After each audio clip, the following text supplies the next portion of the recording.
niya, ang meeting kayo namin ito sa Saturday. So tama-tama, is maaraman na po yan kung ano ang naging problema, tapos kami naman sa... Ginigaran kaya sa hindi Manila, parang sa grupo-grupo na nga. Sa amo po. Actually, sir, sa amo. Sa Maharlika, sa amo. Which is pares kami guardians, brother po.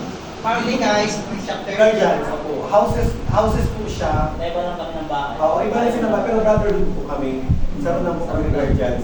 Ngayon, dito po nagbato ang issue regarding sa pagiging guardians. Siguro nagkayo sila sa misunderstanding regarding sa member ini namon, tapos member din nila ang involved, which is si Julie.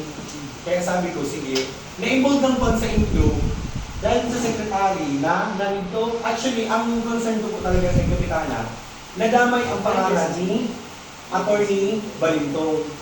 Nadamay kong pangalan ni Attorney Balintong. So parang pinaano ko, ang pinupoint dito, Balintok, sino po siya? si board member Attorney Balintong, resource woman.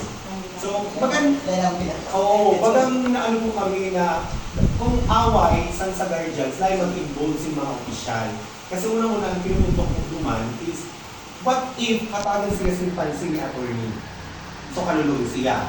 Ano ko lang, reminders ko lang ulit sa iya na laing mag-involve si person na para manigil na may kalalagyan sila kung if ever man katagan siyang aksyon ni attorney. Kasi syempre, binanggit niya si attorney Balito.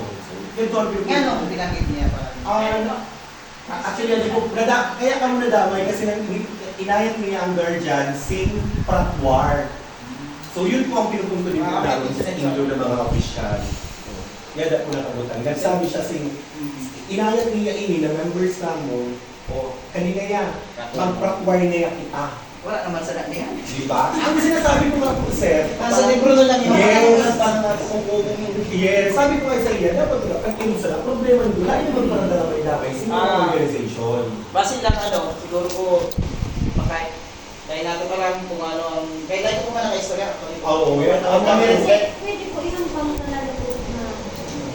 Oo, sabi naman po kami ng sa Okay, i-pauli ko na lang sila. Siyempre, iba man ang mulurin nila, sila naman suruhan. So, unahon ko na kami. Nagtatawag ko na sa dulo. Kasi ikaw, ayan na po ang pwede po tulo mo. Pwede, ipauli ka na. Oo, kasi sa una niya sila lang una. Oo.